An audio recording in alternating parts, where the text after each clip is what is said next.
Welcome to another episode ng ating motorcycle review. At ngayong umaga na to, nandito tayo ngayon sa Rusi. Dito lang matatagpuan sa National Highway, General Santos City. So ngayong umaga na to mga tol, sisilipin natin yung kanilang bagong big bikes, yung kanilang 250cc. Kaya tara, samahan niyo ako. Let's go!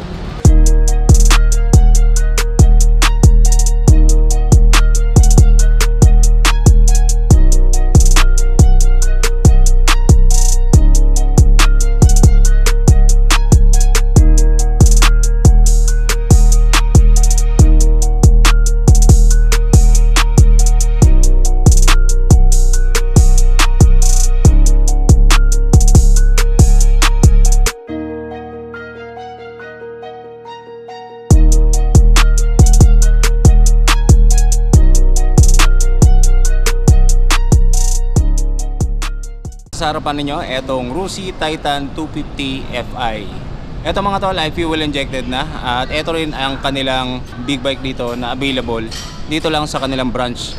At kung mapapansin nyo sa first impression, sa unang tingin sa motor na to, kamukhang kamukha siya nung Honda CB 650R. Combination ng kanyang kulay, meron siyang colored na parang dark blue, and then meron din siyang matte black na combination. At ang kagandahan dito, yung kanyang headlight. So yan, meron siyang oval shape. At ito ay naka fully LED. At maging sa ating signal light. So napakaganda. At pagdating naman dito sa ating front fender, so meron siyang logo ng Rusi dito. Isa rin sa nagustuhan ko dito sa ating Titan 250 Fi, yung kanyang exhaust. Meron siyang aluminum na materials, no? At napakaganda, napaka-solid nung pagkagawa na itong ating exhaust dito. So kung titignan mo ang looks nito, napaka-premium at yung mga materials hindi basta-basta para dito sa ating big bike na Titan 250 Fi. Yung kanyang suspension dito, naka-inverted fork. Meron siyang color black. At ito yung ating braking system naman, napakalaki ng kanyang hydraulic disc. At meron siyang wavy disc. At yung kanyang hydraulic na caliper, meron siyang dual path piston caliper. Naka-liquid cooled na rin ang kanyang cooling system. So ayos na ayos to. Iwas overheating lalong lalo na kapag malayuan ang paggagamitan mo netong Titan 250. Isa rin sa nagustuhan ko dito kay Titan 250, meron siyang engine guard dito. So para hindi matalsikan ng bato yung ating makina at hindi rin ma-damage, no? Or hindi mabutasan. So napakalaking bagay na ito at talagang safe na safe yung ating makina kapag merong ganitong klaseng engine guard. Kung titignan mo yung mga details dito mga tol, napaka-forma. Meron silang ganito na parang aluminum yung kanyang design dito. Pero ito ay plastic lang yung kanyang kulay, napakaganda. Tapos dito naman meron siyang parang silver na metallic, pero plastic din daw. Sa kanyang tangke, napakaganda ng paint job. At kung mapapansin nyo, meron siyang glittery effect sa kanyang pintura.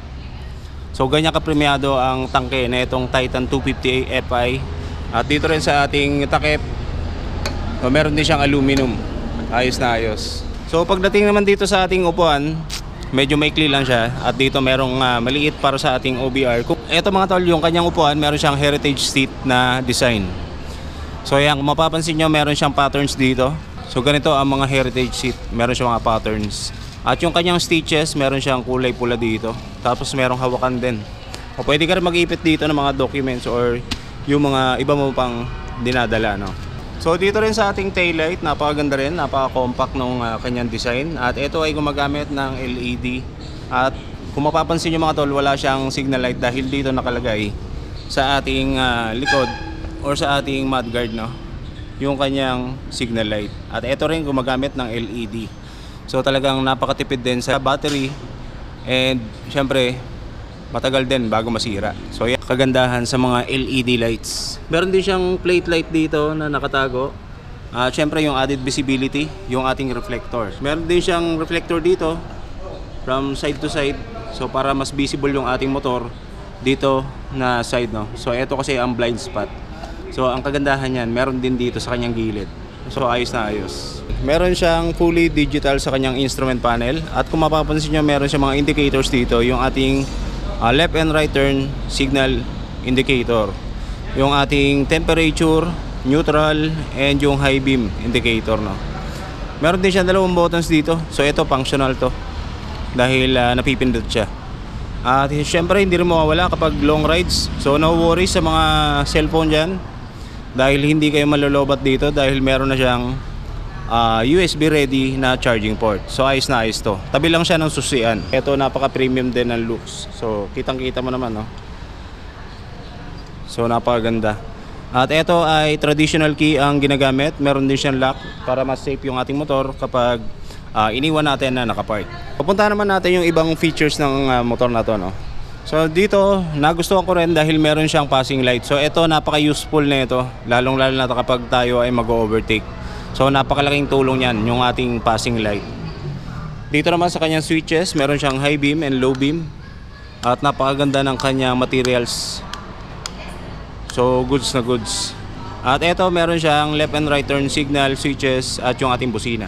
Pagdating naman dito sa kabila, meron siyang kill switch, activation, and yung ating ignition starter. So, maliban doon sa ating ignition, wala siyang kickstarter. So ang kagandahan lang dito mga tol, meron siyang voltmeter dito sa kanyang instrument panel para mas ma-monitor natin yung ating battery health status. Ito ay merong 250 cubic centimeters at kayang mag-generate ng maximum power na 12 kilowatts at 7,500 RPM at kaya naman niya mag-produce ng maximum torque na 17 Newton meters at 6,000 RPM. So medyo malakas ang isang ito dahil syempre 250cc ang motor na to and considered big bike. So ayos na ayos. So mamaya titignan natin kung magkano ang presyo. Syempre yung kanyang installment plan para may idea kayo kung bibili na kayo ng motor na to. Ito naman ay merong bore and stroke na 65.5 by 66.2 mm. Sa kanyang transmission naman meron siyang 6-speed manual constant mesh. Fuel consumption naman na ito mga tol. Siyempre naka FI yan, fuel injection. At meron siyang fuel consumption na 2.9 liters per 100 km. At kung long ride naman ang pag-uusapan natin dito sa motor na to, siyempre hindi kayo mabibitin dahil napakalaki ng kanyang tangke. So eto mga tol ay merong 15 liters na fuel tank capacity. So ganyan po kalaki ang tangke na itong Titan 250 Fi ni Rusi. Punta naman natin yung kanyang overall dimension. So meron siyang 2005 mm by 800 mm by 1080 mm. At meron siyang wheelbase. Pagitan po yan ang gulong sa harapan papunta sa kanyang likuran. At meron siyang haba na 1,345 mm. At sa kanyang kabuuan timbang naman mga tol, meron siyang 150 kilos. So may kabigatan ng isang ito. Dito tayo sa kanyang braking system sa kanyang likuran. Meron siyang single pot piston caliper at meron siyang napakaliit na wavy disc. So wala siyang ABS mga tol, pero enough na yan para sa inyong braking power. Tapos yung kanyang wheels naman, syempre ito ay naka mag wheels. At yung kanyang gulong, meron siyang U1 Sing na brand. Meron siyang sukat na 130 by 70 by 17 inch. At ito ay tubeless. So yan ang kagandahan dito. Meron siyang naka monoshock ang kanyang suspension, monoshock by a swing arm. Ayan sa mga gusto magkaroon ng big bike na katulad na itong Rusi Titan 250 Fi na para siyang Honda CB 650R kung titignan mo, no? So ito ay merong kabuuang presyo na 116,000 pesos. So 116,000 magkakaroon ka na ng ganitong klaseng big bike. At kung installment naman ang pag-uusapan, meron siyang dalawang magkaibang dito, installment.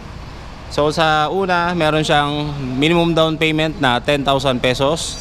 At yung kanyang terms naman, sa loob ng kanyang 12 months na installment plan, meron kayong monthly amortization na 10,755 pesos. At sa loob ng kanyang 2 taon, meron nitong 6,090 pesos. Sa loob ng 3 taon naman, 4,535. Napakababa lang ng inyong monthly, lalong-lalo na kapag 3 years. So punta naman natin yung isang kanilang installment plan, no? So ito napakababa ng kanyang minimum down payment. So kung hindi mo kaya ang 10,000, meron pa silang mas mababa sa 10,000. Dahil yung kanyang minimum down payment, meron lang siyang 7,000 pesos. Magkakaroon ka na itong Titan 250 Fi na big bike nila.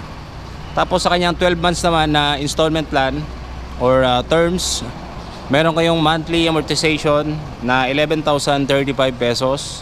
At sa loob ng 2 taon, 6,245. At sa loob naman ng 3 years, 4,645 pesos.